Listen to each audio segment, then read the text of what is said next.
The Nightmare Before Christmas, written and illustrated by Tim Burton. The Nightmare Before Christmas. I wrote the Nightmare Before Christmas poem long before I thought of it becoming a stop-motion film. It was always intended as a book, and I'm so happy that I was able to accomplish that original vision and that people 25 years later seem still to appreciate it. Tim Burton.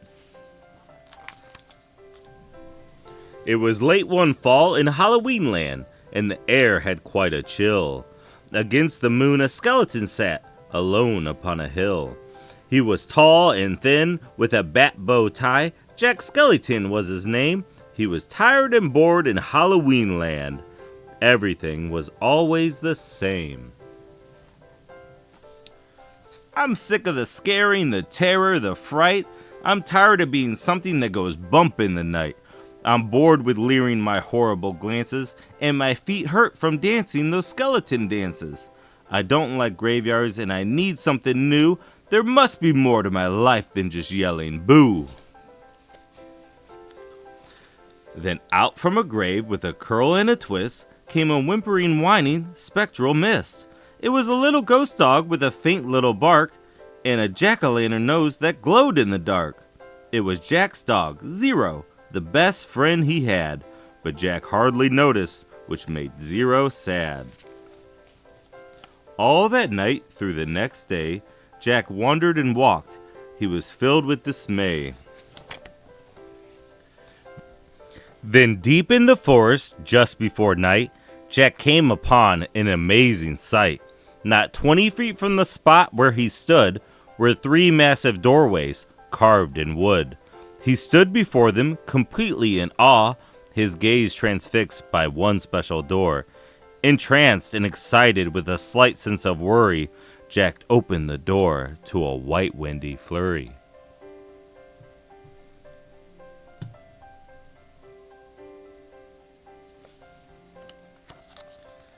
Jack didn't know it, but he'd fallen down in the middle of a place called Christmas Town. Immersed in the light, Jack was no longer haunted.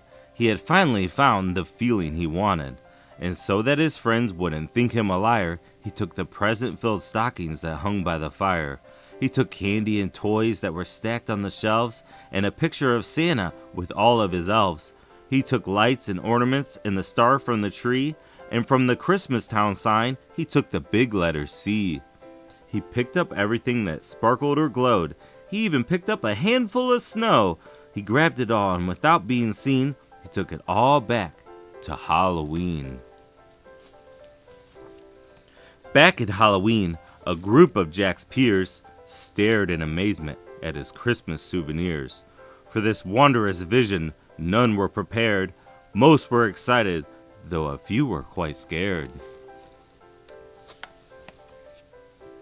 For the next few days, while it lightened and thundered, Jack sat alone and obsessively wondered, why is it they get to spread laughter and cheer, while we stalk the graveyard spreading panic and fear?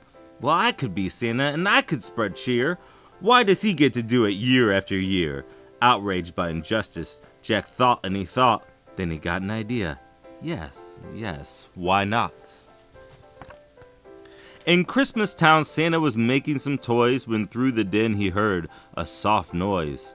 He answered the door, and to his surprise, he saw weird little creatures in strange disguise. And they were all together, ugly and rather petite. As they opened their sacks, they yelled, "Trick or treat!" Then a confused Santa was shoved into a sack and taken to Halloween to see Mastermind Jack.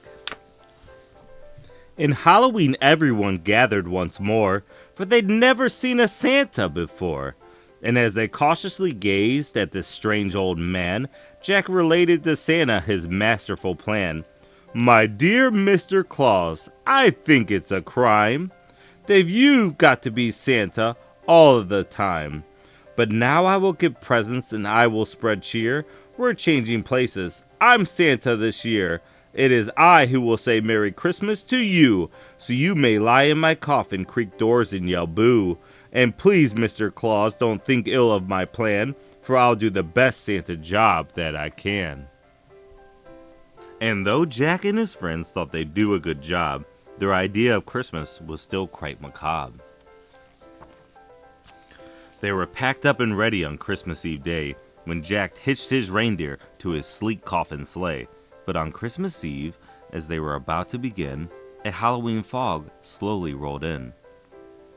Jack said, "We can't leave this, fog's just too thick. There'll be no Christmas and I can't be Saint Nick."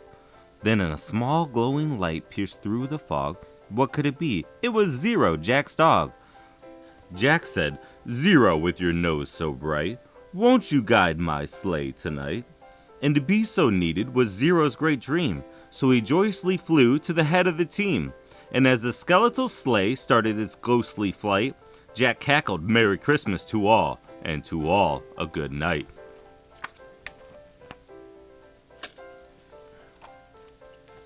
'Twas the night before Christmas, and all through the house not a creature was peaceful, not even a mouse. The stockings all hung by the chimney with care, when opened that morning would cause quite a scare. The children all nestled so snug in their beds would have nightmares of monsters and skeleton heads. The moon that hung over the new fallen snow cast an eerie pall over the city below. And Santa Claus's laughter now sounded like groans, and the jingling bells like chattering bones. And what to their wondering eyes should appear but a coffin sleigh with skeleton deer, and a skeletal driver so ugly and sick, they knew in a moment, this can't be Saint Nick. From house to house, with a true sense of joy, Jack happily issued each present and toy. From rooftop to rooftop he jumped and he skipped, leaving presents that seemed to be straight from a crypt. Unaware that the world was in a panic and fear, Jack merely spread his own brand of cheer. He visited the house of Susie and Dave. They got a Gumby and Pokey from the grave. Then on to the home of little Jane Neiman. She got a baby doll possessed by a demon. A monstrous train with tentacle tracks. A ghoulish puppet wielding an axe. A man-eating plant disguised as a wreath. And a vampire teddy bear with very sharp teeth. There were screams of terror, but Jack didn't hear it. He was much too involved with his own Christmas spirit. Jack finally looked down from his dark starry frights and saw the commotion, the noise and the light. Why, they're celebrating. It looks like such fun. They're thanking me for the good job that I've done. But what he thought were fireworks meant as goodwill were bullets and missiles intended to kill. Then amidst the barrage of artillery fire, Jack urged Zero to go higher and higher, and away they all flew like the storm of a thistle until they were hit by a well-guided missile. And as they fell on the cemetery, way out of sight, was heard, "Merry Christmas to all, and to all a good night."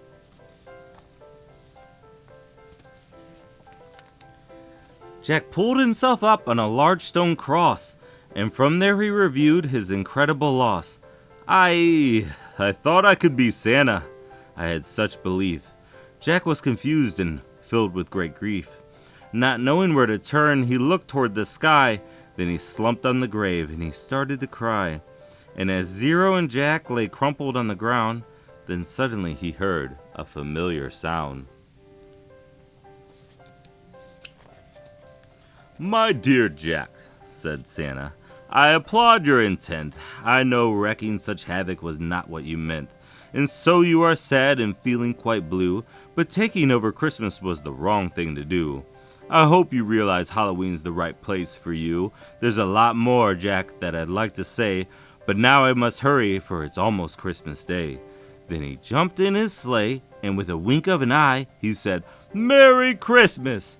and he bid them goodbye.